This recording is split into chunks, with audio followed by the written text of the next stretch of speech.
Et bonjour les anatomistes et bienvenue dans cette nouvelle vidéo toujours consacrée à la gériatrie, à la gérontologie et plus précisément au vieillissement physiologique de l'appareil digestif. Je me présente, je m'appelle Pierre, je suis préparateur sportif de formation et de métier, je suis également étudiant en kinésithérapie. Dans la précédente vidéo, nous avions étudié le vieillissement physiologique du système cardiovasculaire, de l'appareil respiratoire, du métabolisme et de la peau. Aujourd'hui dans cette vidéo, nous allons commencer par la bouche et finir au niveau du rectum, ce qui représente l'appareil digestif. Alors au niveau de la bouche, on va observer une diminution du nombre et de la fonctionnalité des dents. Effectivement, il existe une usure physiologique des dents. On appellera ça une attrition. C'est une usure par friction, avec une diminution des capacités masticatoires. On va pouvoir également observer chez les personnes âgées une diminution de la sécrétion de la salive. On appelle ça la xérostomie. C'est un état de sécheresse de la bouche qui est lié à un manque de salive, comme vous pouvez le voir sur cette photo. On pourra également observer une atrophie des papilles gustatives.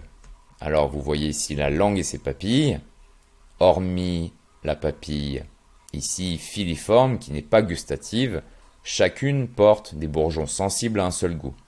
Et elles sont réparties sur toute la langue, mais on ne distingue pas une zone spécialisée dans la détection du sucré, une autre pour l'acide, etc. Nous aurons l'occasion de les étudier dans de prochaines vidéos sur la physiologie du système digestif. Et donc cette atrophie des papilles gustatives va entraîner une altération ou une réduction du goût. La sensibilité gustative semble diminuer au cours du vieillissement et est beaucoup plus marquée par les substances salées ou amères que pour les substances sucrées. Le plaisir de manger est diminué par l'altération du goût et de l'odorat et risque donc d'être source d'anorexie, ce qu'on peut observer chez certaines personnes âgées. Nous allons observer également une diminution de la capacité de réparation des lésions et une diminution de la prolifération épithéliale. Nous avions vu que l'usure des dents amène donc des troubles de la mastication, mais aussi de la déglutition, que nous étudierons en détail au niveau de l'œsophage. Et bien sûr, la bouche est soumise à des infections. Alors au niveau de l'œsophage, ce qu'on va repérer principalement, c'est donc une diminution de la motilité, avec ce qu'on appelle le reflux gastro-œsophagien, des spasmes œsophagiens et d'autres troubles de la motilité œsophagienne. Alors la motilité, c'est l'ensemble des mouvements spécifiques à un organe, ici l'œsophage, pour la propulsion des aliments. On va noter également une press by esophagus, is a term used to describe an abnormal shape of the swallowing tube, l'œsophage, that occurs in some individuals. This change may impact esophageal movement, la motilité, ce qu'on a décrit juste en haut. Ensuite, nous avons parlé du reflux gastro-œsophagien. Qu'est-ce que c'est? C'est une maladie qui se caractérise par la régurgitation du suc gastrique vers l'œsophage, ce qui provoque des lésions au niveau de la muqueuse de l'œsophage. Et les dommages causés provoquent souvent une œsophagite, qui finit en ite, donc typique de l'inflammation et donc de l'œsophage.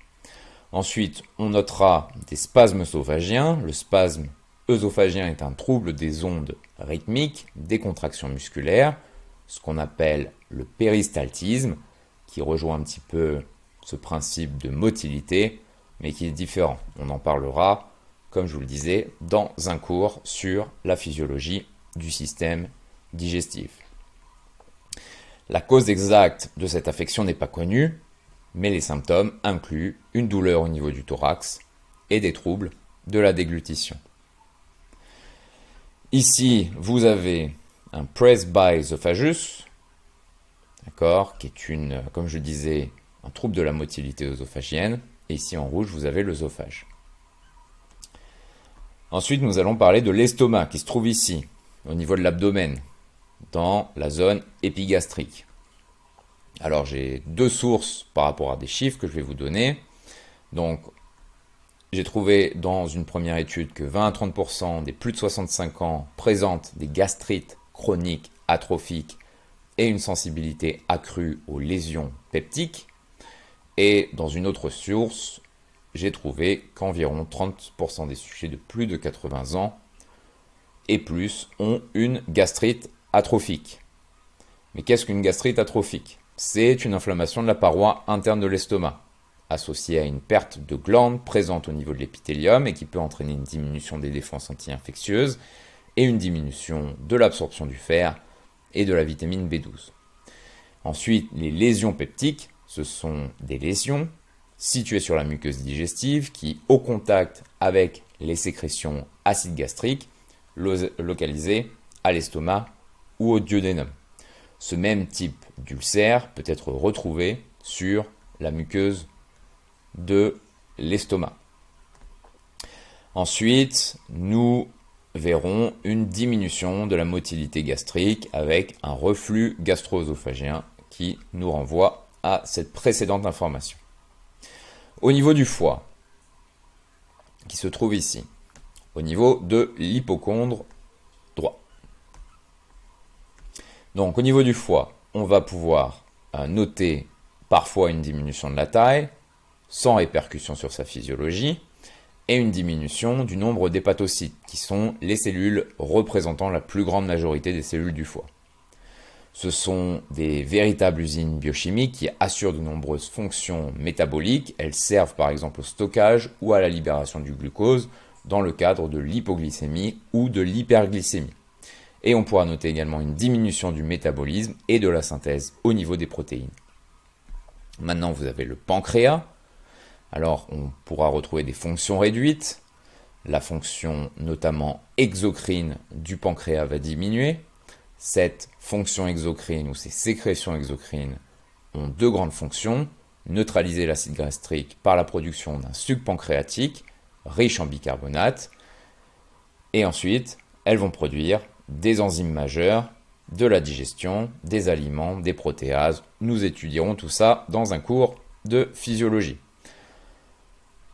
Enfin, l'intestin grêle qui se trouve ici, donc une modification de la motilité. Nous avons déjà défini ce que c'était la motilité. Une modification de l'absorption, notamment des hydrates de carbone avec un léger trouble. Une absorption de lipides intégrale qui est OK.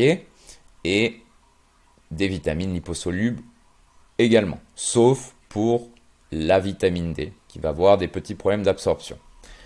L'absorption des vitamines hydrosolubles, à l'exception du fer et de la vitamine B12, également est OK par ce qu'on appelle la chlorhydrie.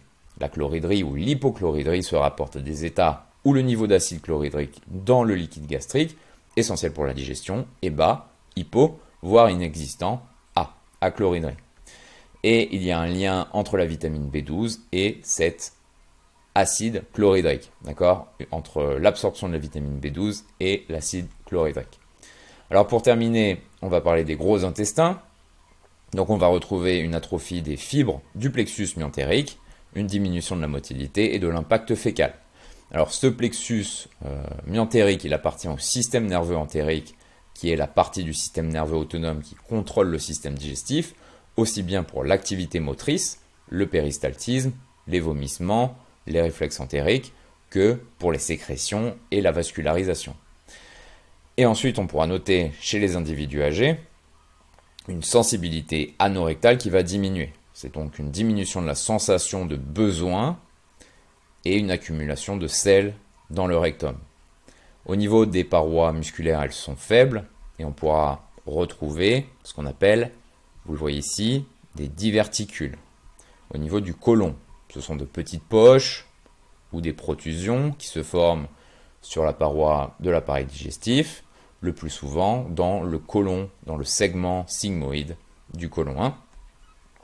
Et pour finir, l'altération vasculaire, une dilatation veineuse, une perte de sang et une anémie qui est un manque d'hémoglobine et ce qui va entraîner un mauvais transport par le sang du dioxygène. Voilà les anatomies, c'était tout pour cette vidéo et je vous dis à très vite. Au revoir.